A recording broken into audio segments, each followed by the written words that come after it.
for the redemption, saving us, atoning for forgiving our sin, saving us from the wrath of God. At salamat Banal na Espiritu Santo sa patuloy na asan na binibigay mo sa mga pangalasan. And Father, sa umaga po nito, Panginoon, mayroon ko na deliver ko, Panginoon, may salita ng God earnestly and with clarity, Lord. Kaya po, Panginoon, na magpipilihan ko ito ng bawat kasama. Nakuha po namin the very reason, Lord God. Nakuha po namin, Lord God, the very purpose, Lord, that you have saved us from the wrath, at makita po namin, at makita namin the genuine fruit, Lord, na meron kami para sa inyo. Salamat po, Diyos. Salamat sa buhay niyo po. Salamat po sa mga letters niyo po. Na natutulong kami, Panginoon, nakikita namin ng Diyos kung paano siya nabuhay, kung paano siya nag-iisa, at kung paano siya ngayon, Panginoon, sa iyong mga salita. And then, Father, we thank you, Lord, for the life of Lord. Alam po namin, sa mga darating na Panginoon, we will be with you. Kapag makita po namin siya sa iyong presensya, Panginoon, we will thank you, Lord, for those letters na hindi po niya alam na magbabasa namin. At then, Lord, it is your plan for us. Salamat, Panginoon, sa iyong butihan, ulit, sa iyong pangalaman, pasasalamat, ito mga kasama na namin sa Panginoon ng Jesus. Amen. Okay. Sacred wrath, a call to genuine faith. Bakit po sinabi ko, a call to genuine faith? Kasi pag merong genuine, merong faith. So, tingnan po natin. Genuine nga ba tayo o hindi tayo? No? Kasi pag may genuine, may faith. Tapos, pagdating sa mga teller sa bangko, ano ang pinag-aaralan nila? Yung fake o yung original? So, tingin mo lang. Anong pinag-aaralan ng pera? Yung original na pera o yung fake na pera? Original. Bakit original? Fake. Madami po kasing fake na meron. Ang original sa klase na. Sa klase lang ang original. Ang fake maraming siguro. Kapag na-memorize ko na yung original na. Original. Alam mo na yung fake, yung dadating sa yung fake, alam mo na lahat yun na fake. Kahit iba-iba pa siya. Ngayon pang pangkoy meron na. Sabi ka doon, Jaira, ano pa ang pag-aaralan? Yung original o yung fake? Original? Bakit original? Original na soldi o yung fake soldi? Original na pera o yung fake na pera? Parang ang nadinig ko po nun, yung fake ang talagang inaano nila. Pinag-aaralan. Yung fake talaga pinag-aaralan. Oo. Kasi yung original, ano na nila, hindi nila talaga. Tapos na yung fake. Kasi pag master mo yung original, yung fake, Bisa pa lang mo, kita ka, malidetect mo na siya. Kita mo na siya. Minsan doon, nang nasa Lidl ako, magbabayad ako, ibinigay ko yung 50. Ay, talaga pinamashine. Kasi nangyayari Di talaga. ba naman sa Luma po, luma siya. Yung luma nangyayari po, nangyayari po yun. Oo. Pero hindi po Ay, yung dalawa fake. yung 50 ang pera ko sa ano. Binigay ko ulit yung isa. Ayaw na naman na ako, pinapos na ako. Sabi ko, ay, pag naman, hindi ko pinatang hindi po yun, pinatang. sir. Pag hindi tinatanggol, tinatanggol. Natatawa yung katabi ko. Sabi ko, thank you, bro. Binigay ko. Galing sa bangko yung mga, hindi din Sabi na, buti, meron pa akong 20 sa ano ko. Di binigay ko yung 20. Kasi hindi ko dala yung ATM. So, kung hindi tanong naman magpipilitan ako ibalik lahat na yung dala ko. 30 plus lang naman yun. Kaya binigay ko yung 20. Buti tinanggap. Sabi ko, salamat. Tinanggap. Ano pang ginawa niyo ro sa 50? Buti binigay ko doon sa walang machine. Ganun sa ako ko yung paano magiging Yung ano, galing Kaya yung Hindi, yung hindi, isa hindi. sa Hindi na. At saka yung isa ko, binigay ni Sir Mark. Hindi pa pala magiging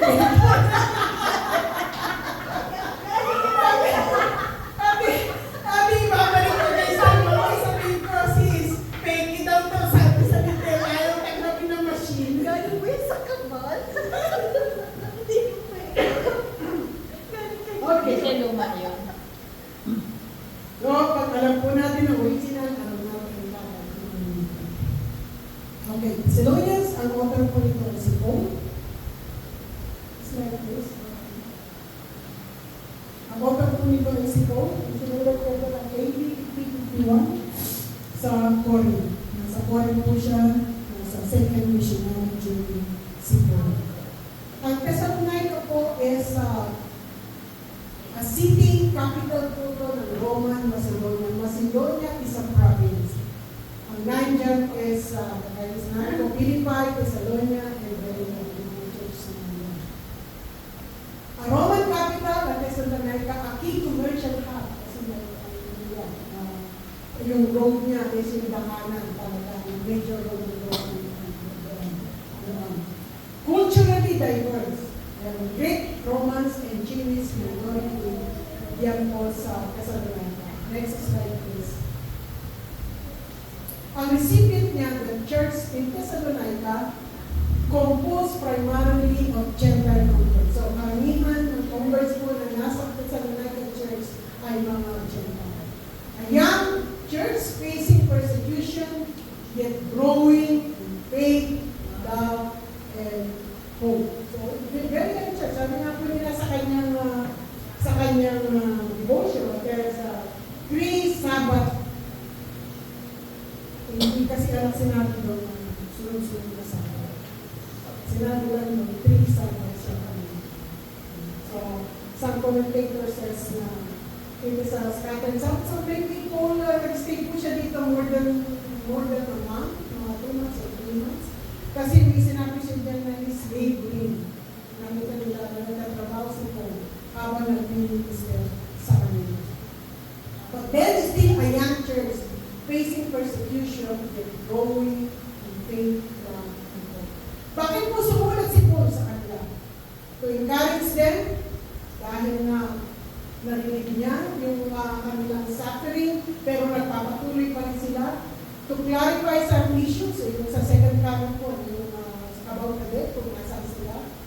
At to exhort them, Paul urged holiness, especially sexual purity, brotherly love, and so yun po yung so ano po talaga dyan sa story ng Thessalonica, kaya po yung place was called Thessalonica because isa sa si Alexander the Great, nung namatay siya, isa sa mga general niya na pangasawa yung kanyang half-sister.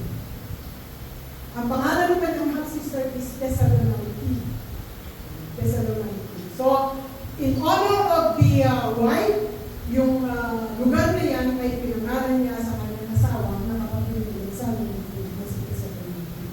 Kaya naging po siya Thessalonica. So, sina Paul, paano po sila nakarating sa Macedonia? From Troas, nagkaroon ng vision si Paul. Ang sabi, dapat pupunta sa Asia.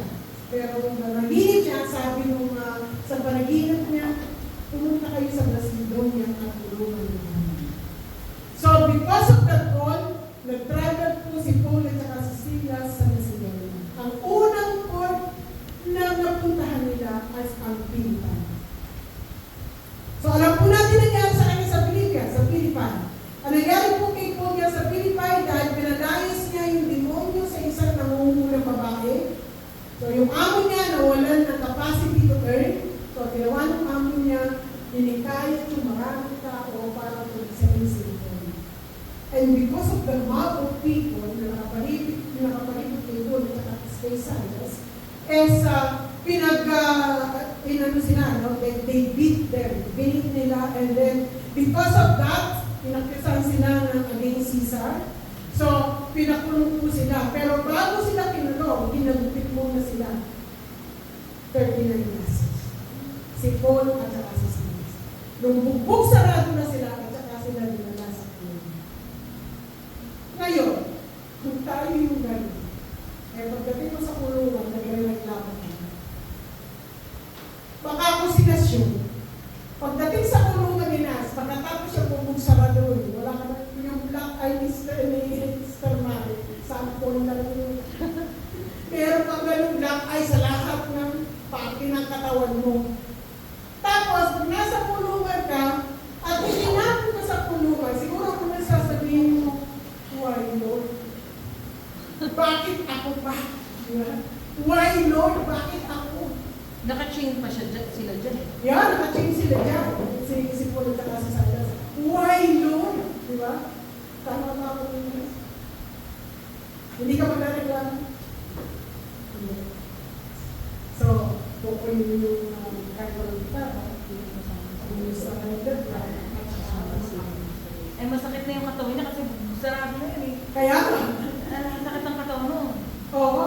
So, ang ginawa po nila, habang nasa kumpukan, nalaman natin yun. Hindi nagreklamo si Paul at saka si Silas, they start singing. Singing. So, there is power in singing.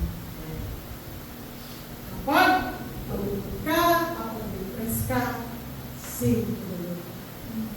Kasi hindi mo magpapalala sila.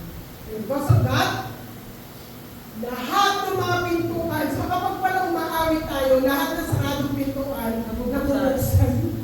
Kasi yun ang nangyari dun eh. Di ba? Lahat ng mga saradong pintuan nabuksan. Lahat ng talikalan nalaglag. Kaya nga natakot yung jailer kasi bukas mga pintuan. Nasaan yung mga preso, no? Kung hindi na sinabi ko, huwag mo saktan ng sarili mo. Kasi nandito ka naman. At pagkatapos po noon, nung nakalabas na sila po, umalis din sila, the request of the people, umalis sila kasi hindi sila tinitigil. So, umalis po sila po, pagkaalis nila doon, saan sila pumunta? Dito, sa Thessalonica. So, pumunta sila sa Thessalonica, malapitan po yan. Bugbog sarado, halos nandun pa yung mga pasa. Hindi ba? Ilang linggo yung nawala yung pasa mo? 2 linggo yun. 3 linggo, parang 3 linggo kasi anniversary yun eh. Diba? Dalawa. Webe. Ano na tayo ngayon? Second week na ng August. Eh, nag-ano ba yun? Ang last month. Parang 3 weeks. Mga gano'n. So nakikita pa ng mga Thessalonica ang mga marka sa katawan ng mga Thessalonica. Pero hindi naging hanggang yung parang magpatuloy si David na sigurado naglakad sila din. Pagod pa, maanong katawan, yeah. lakad sila eh. Oo. So pagkano doon, sabihin na natin isang buwan, umalik isang buwan na nanangaral si Paul at saka Silas doon. Eto na naman. Meron na namang nagtangka na sila ay bubuli. Meron na namang dumating isa sa kanila. May humahabol na naman sa kanila. And because of that, umalis na naman po sila po. Kumunta yung mga naghahanap kay Paul sa bahay ni Jason, doon nakatira sila Jason. Tapos hinahanap si Paul at si Silas. At kung hindi po sila makita, si Jason o kanilang pinagbuhan ang mga kasama niya. At pinibigay sa piso. And because of that, kinagaghan sina Paul at saka si Silas ay pinilabas po sa city ng Thessalonica. Saan sila pumunta? Sa Berea. At doon na naman sila nagtayo ng church sa Berea. At yung mga mahapon sa kanila sa Thessalonica, sinundan sila hanggang sa Berea. So, ang church po ng Thessalonica nung umalis si Paul ay under persecution. Bino mo yun, very young church, under persecution. Aalis yung founder. Para bang bago tayo, tapos pinipersecute ako, pinakalis ninyo ako, natira kayo, under persecution. Kaya alala po si Paul na inayaan niya, pinapunta niya sila Timothy para makita ang kalagayan ng mga Thessalonican church. At nung nasa Corinth kasi sa Berea, umalis na si Paul doon pumunta ng Athens kasi sinusunod daw siya ng mga tumutuloy sa amin. Pumunta siya ng Athens, and from Athens, pumunta po siya ng Corinth. Umalis po sila ng Berea. Yeah, kasi sinunod siya doon. Athens in Greece. Pumunta siya sa Athens. But yung Berea, yun po yung tinutukoy sa Revelation sa church. Di ba yun? Berea. After the meeting? Hindi, sa Berea, sa Revelation. Yeah, sa Berea, hindi siya nagtagal doon. Kasi sinundan siya doon ng mga nagpe-persecute sa kanya. So, pumunta siya ng Athens, then Corinth. Nung nasa Corinth na siya, dumating si Timothy at pinireport yung nagpapatuloy ang church ng Thessalonica kahit sila ay under persecution. Kaya sa tuwali po, sumulat po siya ng 1 Thessalonians at ito ang dahilan to encourage them. Kasi may mga questions sila kung nasa na kaya yung mga namatay na yung mga mahal sa buhay. So, kailangan tayo po ito kung nasaan sila. and then to exhort them to continue to live a holy life. Next point, next slide, please. Father.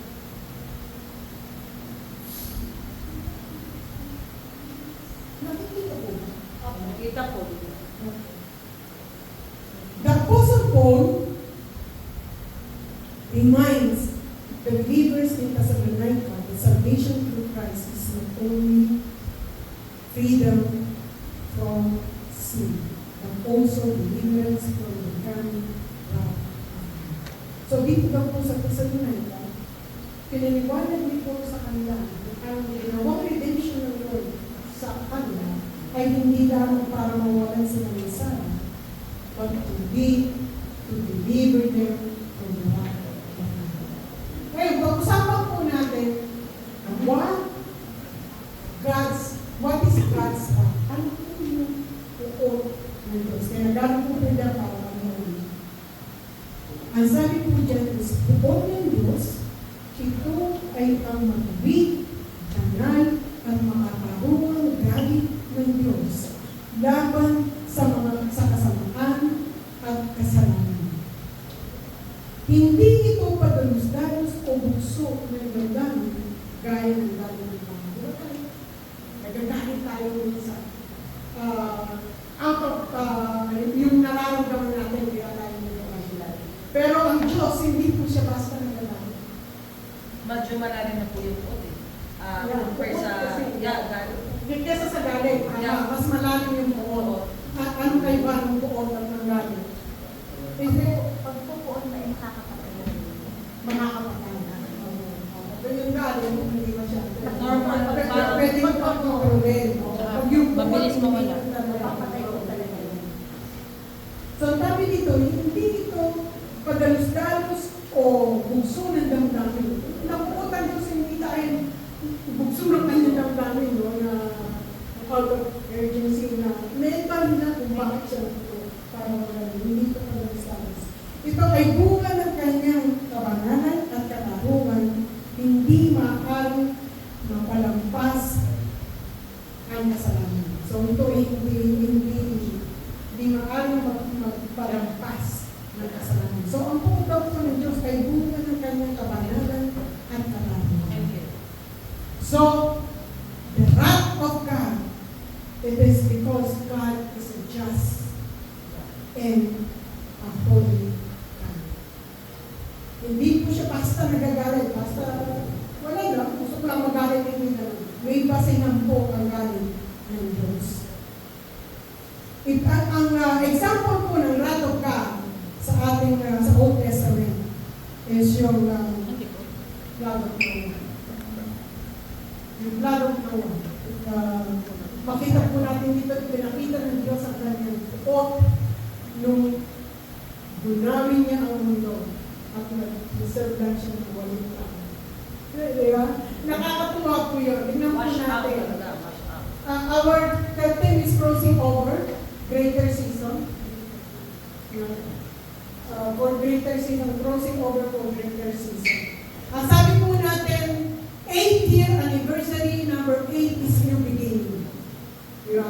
So, nung nagkakasap kami Mr. Marlene, napag-usapan namin, sabi ko sa kanya, alam mo ba yung walang tao lamang ang nasa arko? Ano ni Noah? Sa arko ni Noah. Doon nagsimula. That is new beginning. Yeah. Walang tao. Titignan ko, walang tao ang alam mo. Kasi tatlo yung anak ni Noah, meron silang asawa, at saka silang dalawa. Kaya walang tao lang. So from there, walang aksidente talaga sa Panginoon. Walang aksidente. So you will start a new life, a new birth, at itong walang tao ito, you will start a new life. So one of the, yung mabibig na evidence ng buong ng Diyos is the blood of Noah. Ang pangalawa ay ang Sodom and Gomorrah. Diba? Because of the wrath of God ay sinulog ng Panginoon. Wala ba dito yun? Nandun po, Genesis 19. Sa baba, Genesis 19, yung pagbagsak ng Sodom at Gomorrah. So, yan po yung malinaw na example sa Old Testament ng buo ng Diyos. Minsan iniisip natin, sinasapat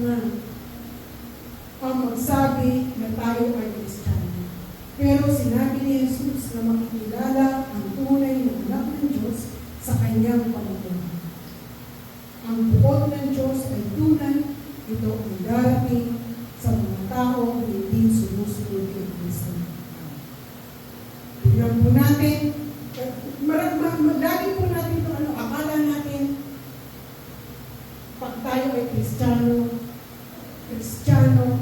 sa puso, pero hindi Kristiyano sa puso. By action. Yeah, madali natin sabihin, Kristiyano ko.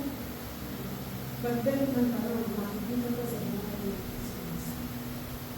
Kailangan po, meron dito. Kaya, Christian, kung titignan po natin yung spelling nito, Christ, I-A-N.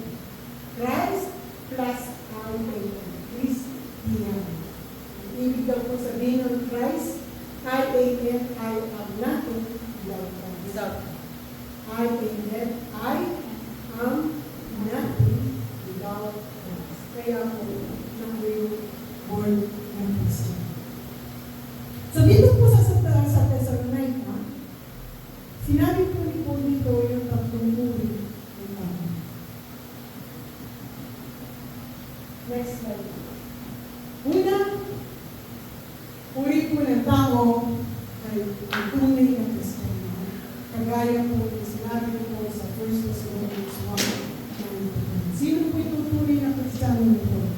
Ito yung nagbalik ng loob sa Diyos, nagsimulang maglingkod, naghihintay sa pagbabalik ni Jesus. Hindi sila itinalaga para sa buong o kundi sa kaligtasan. So itong mga tunay na Kristiyano daw po na ito, na nagbalik loob sa Diyos, nagsimulang maglingkod sa Diyos, naghihintay sa pagbabalik ni Kristo. Ito daw po mga Kristiyano ito ay hindi itinalaga sa buong ng Diyos, kundi itinalaga sila sa reward ng Diyos. So, hindi po ang kanilang naranasan, kundi yung reward. Ano sa Tagalog ng reward? Gantimpala yun ang nagaling sa Panginoon. So, ito kasi tatlong, yung unang ay tunay na Kristiyano, ang pangalawa ay huwad na Kristiyano, may original, may pangalawa. So, paano naman po yung mga huwad na Kristiyano? Ito daw po yung mukhang Kristiyano sa labas, pero walang bulo ng personal. So, yung mga huwad na Kristiyano lang is mukhang Kristiyano sa labas, pero walang bulo ng personal. They don't follow us. They said they are Christian, pero hindi nila ginagawa kung ano yung pinapagawa sa kanila ng Diyos. Kahit nababasa nila yung scripture, kung hindi mo ito sinusunod, wala ka rin. So, kailangan kapag nabasa mo, susunod ka. Number 2, sino yung huwad ng Kristiyano? Maaaring aktibo sa simbahan, pero walang tunay na relasyon ng Jesus. Marami talaga. Yes. You could be very active to the church, Yeah. but no solid relationship with Christ. Paano mo nilalaman? Mas marami na ako. Kaya naglilingkod ka, Mas marami. naglilingkod ka sa gusto mong pagpilin. Naglilingkod ka kasi gusto mo lang makita ka ng mga tao. You are serving men, you are not serving God. Kaya sa akin nga po, eye-opener sa akin ang buhay mo. Kasi sa Panginoon, hindi importante kung gaano ka-success ang ministry. Sa Panginoon, ang importante kung establish yung ministry. Dahil kung yung ministry na yan ang magiging dahilan para lumayo ka sa Kanya, even that ministry ay aalisin mo yun. Kung magiging hagdan siya para hindi ka magagawin tao na siya. Tapos, sa akin lang nakaraan. Yeah. So, maaaring aktibo sa simbahan, pero walang tunay na relasyon kay Jesus. Hindi gising sa pananampalataya. 1 Thessalonians 5:16. So, ang sabi ko po dito, hindi sapat ang pakiramdam. Kailangan ang pagbabago ng buhay. Ang tunay na Kristiyano ay bago ang buhay. Change. Yeah, a changed life. A changed life is always the mark of the real Christian. Sabi mo, ako, isa na simple lang. Paano mo malalaman yung tunay at pwede? You shall know them by their fruits. By their fruits. Kumusta ang buhay mo? Kumusta ang relasyon mo sa Panginoon? May nabago ba sa buhay mo? Kung dati sumpungin sinas, masumpungin siya ngayon. Nako. May nabago ba pag ganun, ha? Dati, Kristiyano ka, di ba? Dati, hindi na Kristiyano, sumpungin ka. Naging Kristiyano ka, mas naging sumpungin ka. May nabago ba yun? Meron, mas nilisip po. Meron na bago na dagdagan ka. Nadagdagan yung sumpong. Nadagdagan yung sumpong. Yun ang nabago. So, yun po, natignan po natin. Sabi nga ng Lord sa Matthew 7, hindi lahat ng tumatawag sa akin na kayo ay nangyayaris. Next is ang next klase po ng tao sa sinabi ng Paul sa Thessalonians, hindi ba nananampalataya? Alam natin, may patutunguhan talaga sila. If they don't believe in Jesus, eh, wala pong magagawa ang Diyos kung hindi ibigay ang Diyos sa kanila. Sino pong hindi mananampalataya? Yung tahasang tumatanggi kay Kristo, namumuhay sa kasalanan, walang pag-asa daw po ang mga ito na hindi ganasin ang pag-upong ng Diyos sa kanila. Paano nga yung 1 Thessalonians 5:3? Eh, yung hindi talaga kilala, mga atheist yan. Hindi, not really Not atheist. really. Oo, basta hindi sila naniniwala na si Kristo ay Diyos. Na siya ang, even Christian, may mga ganitong Christian say na they don't believe on Christ as being a way to salvation. 1 Thessalonians 5:3. When they say peace and security, then sudden destruction comes on them like labor pains on the pregnant woman, they will not escape.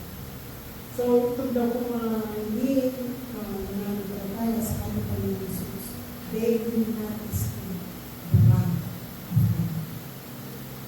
So, kung meron pong buod ang Diyos, ano naman po ang ginawa ng ating Panginoon Jesus to deliver us from God? Ano po ang ginawa niya para tayo ay next slide is para tayo ay mapalaya sa puot ng Diyos. How Jesus delivered us from wrath. Una, Jesus delivered us from wrath through His death. Through His death, Jesus bore the wrath of God that was due to us. Ang sabi po ng in Romans 5:9, through His death, Jesus bore the wrath of God that was due to us. So, sa pamamagitan po ng kasalanan ng pagkamatay ng ating Panginoon Yesus, inuhan niya yung wrath. Kaya nga sabi ko, diba, sa Garden of Gethsemane, yung prayer ni Jesus doon, Lord, kung pwede lang, let this cup pass over me. Sabi ko nga, ano po yung cup? It is the sin or the wrath? Ano sa tingin mo, Rose? Ano yung cup? It is the sin or the cup? Or the wrath? Diba yung sa Gethsemane, nananalangin ko siya. Sabi niya sa panalangin niya, Father, let this cup pass over me, but not my will, yours be done. So, ano yung cup na yun? Gustong malagpasan o hindi ibigay sa kanya. It is the sin or the wrath? Wrath.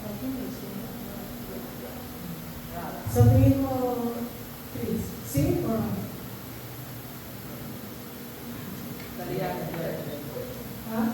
Sin po. Sin. Sin yung nagsabi ng sin. Si Gary.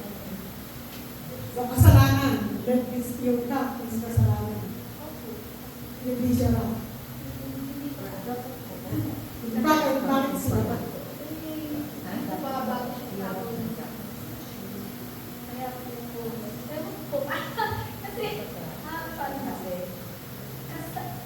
Kasalanan. Kasi alam niya na masaya. Kasi di po ba siya yung nagsasabi? Si Alicia, ano sa kanya? Sin or rat? Rat, sir. Si Jaira, sin or rat? Kasi yung Rat, yung air. Anong sabi mo sa Italiano? Ere. Era. Kumalik po kasi talaga siya para ano yung kasalanan natin. Gusto ko yung kasalanan. Kasi kailangan na tayo kasi sa kasalanan. Yung kailangan po, naparito siya para po, kumbaga, tubusin talaga tayo ang kasalanan. Kaya, parang sinunod niya yung guys na yung pinapasa. Gusto. Parang Hindi nga, yun nga kasi ang question, why did Jesus die? For us to be free from sin? Hindi po. Hindi po. Sarap po talaga. Pero parang bukod po sa prayer niya, kaya niya siguro pati sinunod yung let your will be done. Kasi yung kanyang pagpunta dito, yun yung kanyang anong tawag doon? Yun yung kanyang gagawin. Yung plan, yung redemption. Yung redemption niya sa atin. Kaya yun po yung prayer niya. For us to kuhanin niya yung ating mga, kumbaga, ano yung tubusin tayo sa kasalanan. Akuin niya. Akuin po siya. Opo. But then, yung sinabi ni Jesus na ba, in Old Testament, a cup is always symbolizing blood. Hindi siya sin. And the very prayer ni Jesus, ang nasa isip niya, yung pagkakit ng Diyos sa mga na dadalhin niya. Kaya pag sa cruise, no? Parang Ang sabi niya, work na po ang dito na oo, yung finish work. Kasi ang sinabi niya doon, my God, why have you forsaken me? Because nung nasa cross daw si Jesus, doon niya naranasan ang puot ng Diyos. Doon, inabsorb niya lahat yung puot ng Diyos. Kaya nga, yung sinabi niyang tetelestai, next slide please, yung sinabi niyang tetelestai, it is finished, hindi sinabi ni Jesus dyan, I am finished. No, it is finished. Yeah. Meron siya kinakomplace. No? Yung tetelestai na word ang po na yun is very common word na alam ng mga kausap ni Jesus pag binanggit na ito. Ang tetelestai daw po, ang ibig sabihin ng it is finished, kapag ito ay ginamit po sa commercial. Halimbawa, may utang si Gemma sa akin. No. Kapag yung kasulatan ng utang niya, tinatakan ko yun ng tetelestai, ang ibig sabihin, paid in full. Walang balance. Lahat na bayaran. So, alam nila yun, pag sinabing tetelestai, paid in full.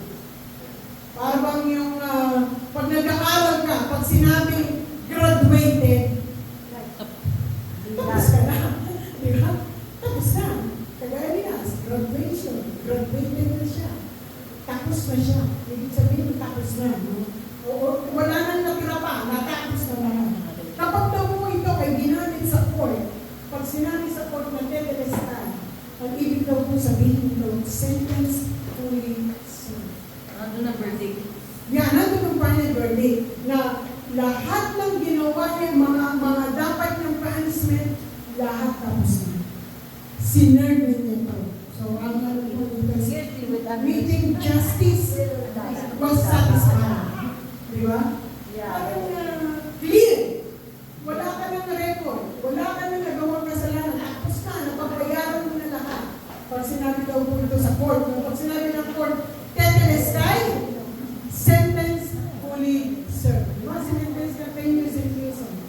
Na-serve mo na yun ng 10 years na yan.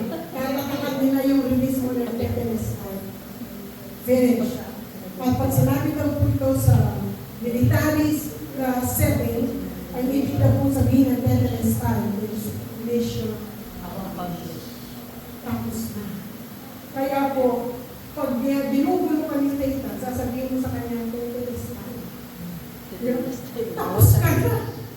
The battle has been won 2,000 years ago. Kaya sila, pinangalanda kami kung you are more than conquerors through Christ Jesus.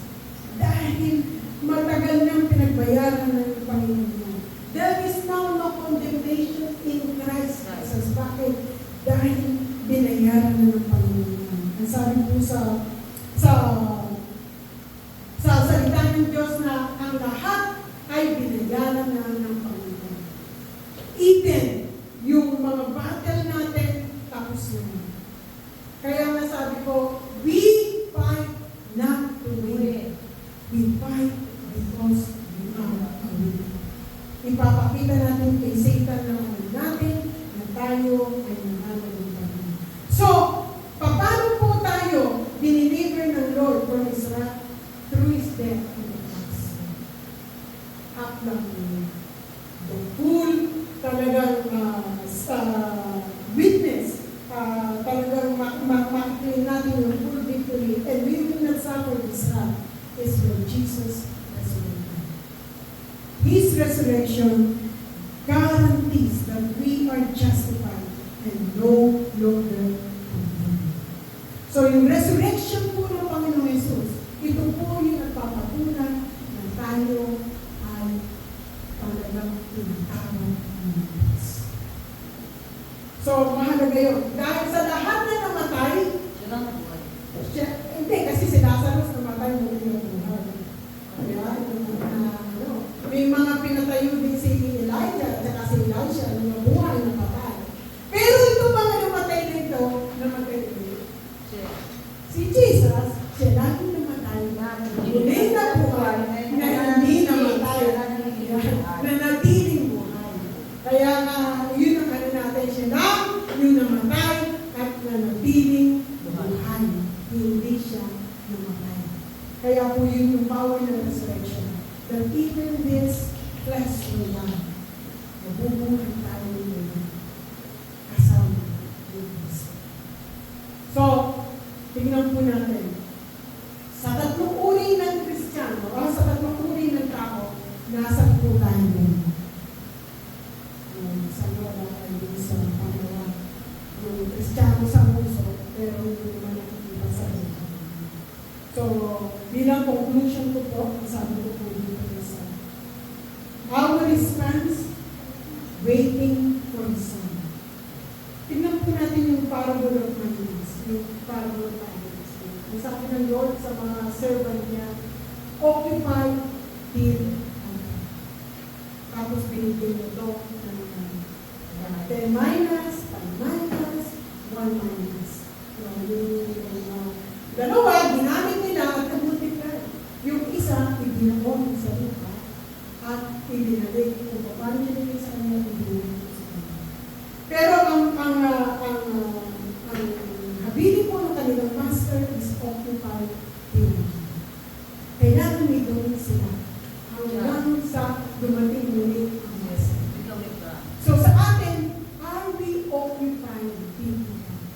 Gumagawa po ba tayo hanggang sa pagbabalik ng ating Panginoon Jesus? Kung anong binigay ng Lord na talent sa iyo, gamitin mo yun sa Panginoon. Kasi yun yung talent mo na binigay sa iyo. Kung marunong kang kumanta, magpatulong kang kumanta sa Panginoon. Ipagamit mo ang buhay mo sa Panginoon. Dahil hindi binigay ng Lord sa iyo ang talent na yan, just to do nothing. Natuhay. Yeah, natuhay. Para itago. Binigay ng Lord sa iyo ang talent na yan para magamit mo ito sa kanya, sa kanyang ibisan, sa kanyang kingdom. Dahil darating po ang panahon, lahat tayo, bata ka man o matanda, kaharap ka sa kanya. Paano? Pag sinabi ni, halimbawa, Minas, no? Tinanong ng Lord, kapag harap sila sa Lord. Nas, doon sa talent na binigay ko sa iyo, ano ang ginawa mo dito? Ano sasagot mo na? Ginamit ko, I share. Ginamit mo. And I also share. And you also share. Ano? Nakagawa ka pala. Yeah. So, halimbawa, tinanong si Jaira, Jaira, paano mo ginamit yung talent na binigay ko sa iyo? How did you respond?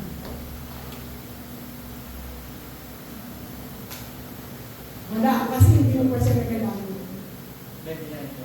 Ha? Hindi ko test ko. Hindi kasi test ko ako. Hindi ko ginamit ko para sa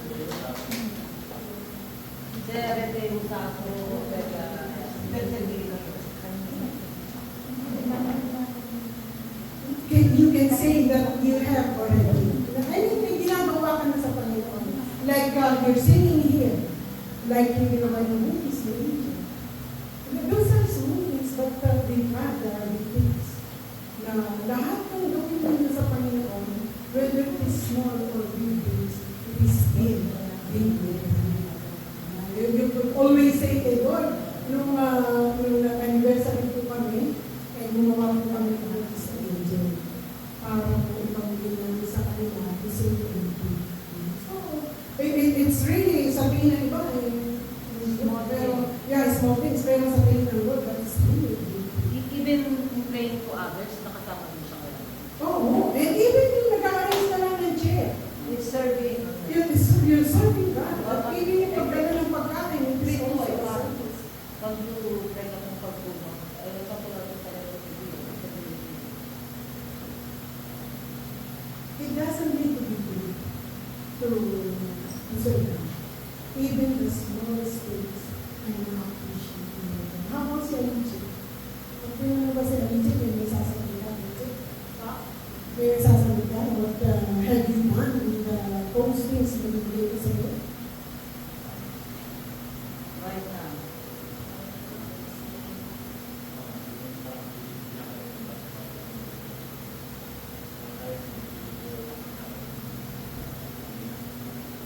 What's the response? We're now people, pero slowly start.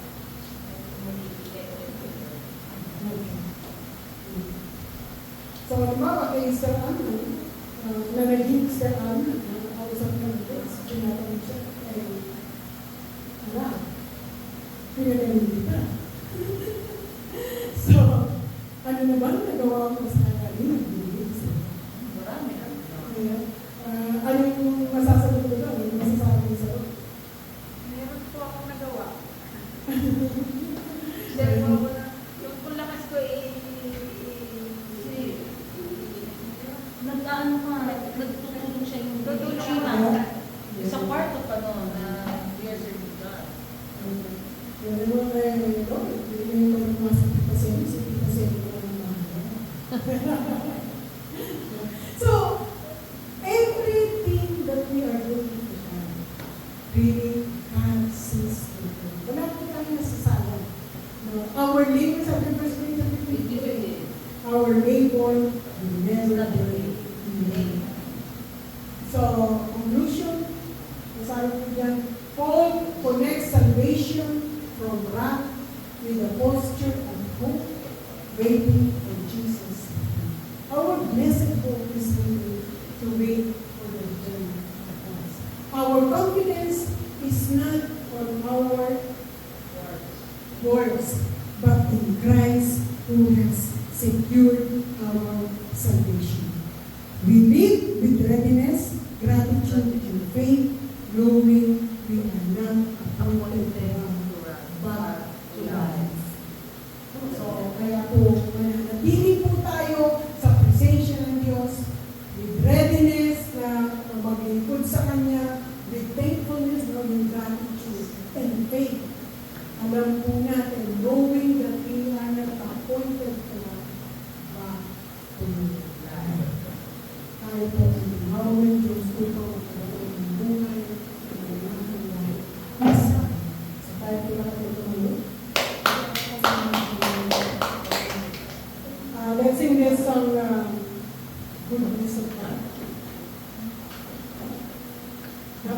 Hindi po talaga. Titingnan lang natin yung ginawa ng Panginoon sa aming buhay. It's really ay, hindi pala tayo. Nakakakita na po kung ano. Ate,